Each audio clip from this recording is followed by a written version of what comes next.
మరొక్కసారి ఈ రాత్రి ప్రభు తన మహాకృప చేత ఈ పొన్నవరం ప్రాంతాన్ని ప్రభు ప్రేమించి ఈ రాత్రి కాలము జరుగుతున్న పునరుద్ధాన ఆరాధనలో ప్రభు ఆయన తన వాక్యములను మాట్లాడుటకు సిద్ధమై ఉన్నారు. దేవునికి స్తోత్రం కలుగును గాక. మరొక్కసారి పాస్టర్ గారు ఆ వాక్యం చదువుతారు. యెషయా గ్రంథం 55వ అధ్యాయం 3వ వాక్యం ఒక్కసారి చదువుతారయ్య గారు. చెవియొగ్గి నా యొద్దకు రండి, మీరు వినిన ఎడల మీరు బ్రతుకుదురు. చదవండి. దావీదునకు నేను మీతో నిత్య నిబంధన చేసేదను, దావీదునకు చూపిన శాశ్వత కృపను మీకు చూపుదును. యేసయ్యకే మహిమ కలుగును గాక. మరొక్కసారి చేతులెత్తి చెబుదాం హల్లెలూయా, హల్లెలూయా. ఈ మధ్య కాలంలో నేను దేవుని కృపను బట్టి వాట్సాప్ యాప్ను ఆధారం చేసుకుని ఆన్లైన్ ప్రేయర్ చేస్తూ ఉన్నాను. ఒక పాస్టర్ గారికి ఫోన్ చేసి, అయ్యా వాక్యము ఈరోజు చెప్పండి అని నేను అడిగాను ఒకానొక దినాన. ఆ పాస్టర్ గారు ఏమన్నారంటే, అయ్యా ఆ ఆన్లైన్లో ఎంతమంది జాయిన్ అవుతారు అన్నారు.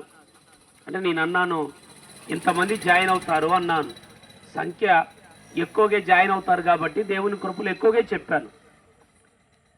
ఫస్ట్ చెబుతాను అన్నారు ఆయన వాక్యం, తర్వాత వెంటనే మాట మార్చాడు. నేను ఫస్ట్ చెప్తానన్నాను కానీ నా వల్ల కాదు పాస్టర్ గారు, నేను చెప్పలేను అన్నాడు. ఎందుకు అన్నా, నేను కొత్తోని పాస్టర్ గారు, నేను అంతమందిలో కష్టమైంది పాస్టర్ గారు, మాట్లాడలేను అన్నా.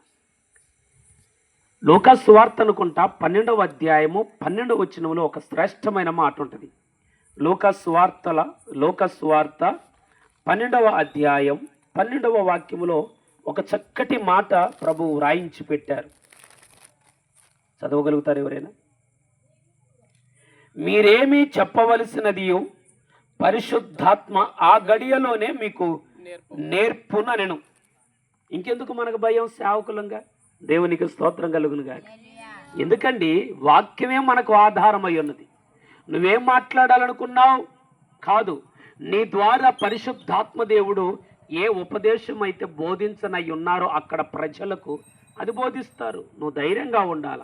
స్తోత్రం కలుగును గాక. నువ్వు అనుమానాస్పదముతో పిరికితనపు ఆలోచనతో నీ మనసులో వేరే ఆలోచన పెట్టుకొని ఉన్నావా? అది నువ్వు కాదు, నీ నుండి దుష్టుడే క్రియారూపకంగా కార్యం చేస్తున్నాడన్న సంగతి గుర్తుపెట్టుకోవాలి. పోతే రాత్రి ఒక మాట నేను వాక్యాన్ని బట్టి ఆయన తోటలో పనివాడిగా నేను ఒక మాట చెప్పగలను. చూడండి ఏమని చెప్తున్నాడు ప్రభువారు అక్కడ అంటే, ముందు చెవియొగ్గి నా యొద్దకు రండి. రావలసిన ప్రతి ఒక్కరూ జాగ్రత్తగా నా మాటలు విని నా యొద్దకు రండి. ఇవాళ మన కొరకు ప్రాణం పెట్టినటువంటి దేవుని మనం మరిచిపోతున్నాం. యేసన్న గారి పాటలో ఒక మాట అనుకుంటా ఇది, సృష్టికర్తను మరచావు నీవు, సృష్టిని నీవు పూజింపదగునా. మరొక్కసారి పడదామా? సృష్టికర్తను మరచావు నీవు, సృష్టిని నీవు పూజింపదగునా. భూమి ఆకాశములను సృష్టించింది నిన్ను నూతన సృష్టిగా మార్చేది.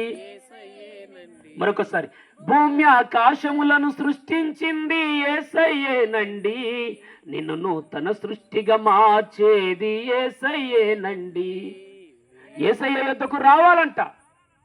యేసయ్య యొద్దకు వచ్చే ప్రతి ఒక్కరూ మొదటిగా ఆయన ఉన్నాడు అని, ఆయన మాట మనకు వినిపింప చేస్తాడు అని, ఆయన మాట విని మనం ఆయన యొద్దకు రావాలి మొదటిగా. దేవునికి స్తోత్రం.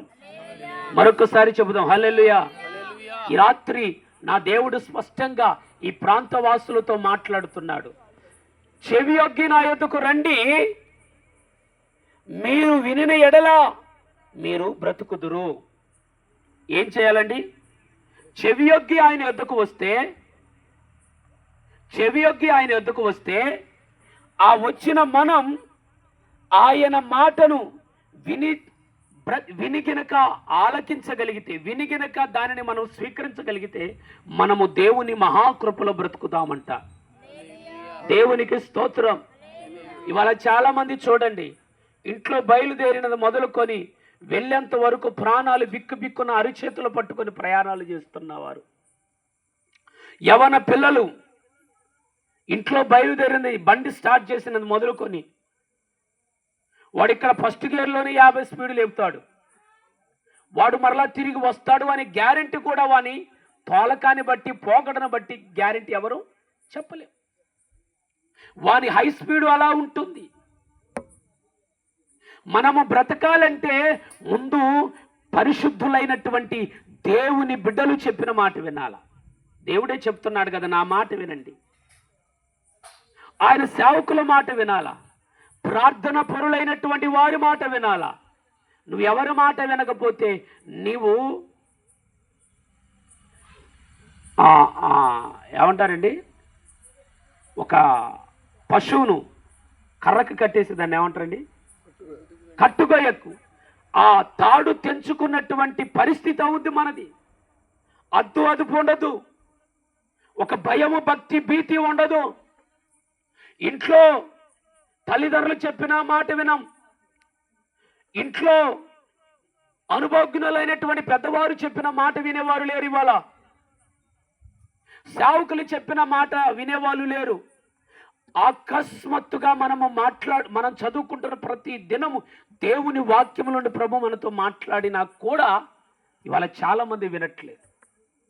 నా మాట జాగ్రత్తగా వినండి, దేవుని వాక్యంలో నుండి. మీరు చెవియొగ్గి నా యొద్దకు రండి, నేను చెప్పే ప్రతి మాట మీరు వింటే బ్రతుకుతారని ప్రభు చెప్పారు. ఇవాళ ఎంతమంది వింటున్నారు యేసయ్య మాట? ఎన్ని కుటుంబాలు దేవుని మాట విని చక్కగా శ్రేష్టమైనటువంటి కృపను పొందుకొని బ్రతుకుతున్నాయి? నీవు ఆయన యొద్దకు రావాలి. మొదటిగా వచ్చిన తోడనే ఏమండి మనము బ్రతుకుతామంట. సజీవుల లిస్టులో మన పేరు ఉంటుందంట. జయించు వారి యొక్క లిస్టులో మన పేరు ఉంటుందంట. ఇంట్లో తల్లి భయం లేదు చాలా మందికి, తండ్రి భయం లేదు చాలా మందికి, సేవకుడు కలిసిన సేవకుని భయం కూడా లేనే. దేవుని బిడ్డలారా, ఒకనొక సంఘములో ఒక పాస్టర్ గారు, మనందరిని అడుగుతున్నాను, యేసుక్రీస్తు శరీరమును ఆయన యొక్క రక్తమును త్రాగుతున్నారు కదా. మనం ప్రతి నెలకొకసారి ఏదో ఒక వారంలో తాగుతాం, ఏదో ఒక ప్రతి ఆదివారంలో ఏదో తాగుతాం. ఆయన ప్రభు బలిలో చేవేసేటప్పుడు ఆరోగ్యంగా ఉన్న వాళ్ళ గురించి నేను మాట్లాడుతున్నా, మీ గురించి కాదు. ఆరోగ్యంగా ఉన్నటువంటి ఇక్కడ వీళ్ళ గురించి మాట్లాడు. ప్రభు బల్ల తీసుకునేటప్పుడు చక్కగా బాస్పెట్లు వేసుకొని స్టైల్గా ఫ్యాషన్గా కూర్చొని బల్ల తీసుకుంటారా మీలో ఎవరైనా? ఎలా ఉంటారు అమ్మా? ఏ మోకాలు? నిలువు మోకాలు, పెద్ద మోకాలే కదా. అలా ఒక పాస్టర్ గారు చెప్పాడు, అబ్బాయి కొంచెం నీకు ఆరోగ్యంగా ఉన్నావు, నువ్వు ఆరోగ్యంగా ఉన్నావు కదా, నీకేం మాయదారి రోగం పుట్టలేదు కదా, పెద్ద మోకాలు వేసుకొని ప్రభు శరీరాన్ని తీసుకోవాలని ఒక పాస్టర్ గారు సంఘ పెద్దగా చెప్పాడు. హల్లెలూయా. ఖతమిగా ఏమండి, ఖతమిగా ఆ పాస్టర్ గారు ముక్కుసూటిగా మాట్లాడాడు. నువ్వు సంఘానికి పెద్ద కావచ్చు, ఏమండి, నువ్వు సంఘాన్ని ఒకవేళ ఏలుబడి చేస్తున్నావు, ఒకవేళ సేవకుడి తర్వాత అంతగా నీకు ఒకవేళ పట్టు ఉండొచ్చు, గ్రిప్ ఉండొచ్చు, నీకు కాదు అనట్లా. అయితే దేవుని యొక్క వాక్యం తెలియజేస్తుంది, మనము ఆయన శరీరము తీసుకునేటప్పుడు నిలువు మోకలేయాల. ఈ సేవకుడమైనటువంటి మాకు మీరు పెద్ద కావచ్చు, ఏమండి, సేవకులమైన మాకు మీరు పెద్ద కావచ్చు వయసులో. తండ్రి అయిన దేవుడికి మీరు పెద్దేనా? ఆయన మనందరికీ పెద్ద కదండి. ఇప్పుడు ఎవరి మాట వినాలా? నువ్వు ఎవరి మాటకు లోబడాలా? అసలు ఈ పాస్టర్ గారి బుద్ధే బాగలేదు, ఈ పాస్టర్ గారి విధానమే బాగలేదని చకచక ఇంటికి వెళ్ళిపోయాడు. ఆ పాస్టర్ గారి పాపము అర్థమైపోయిందంట. ఆ పాస్టర్ గారికి అర్థమైంది, ఆ పాస్టర్ గారికి అలిగాడు అన్న సంగతి కూడా అర్థమైపోయింది. ఒక 2 రోజులకో 3 రోజులకో మరుసటి మంగళవారానికో ఇంటికెళ్ళి ప్రార్థన చేయటానికి పలకరించడానికి వెళితే ఇక నుండి నువ్వు మా ఇంటికి రానేవద్దు. హల్లెలూయా. ఇక నుండి మా ఇంటికి రానేవద్దు. నువ్వు కాకపోతే బోల్డ్ అంతమంది సేవకులు వస్తారు.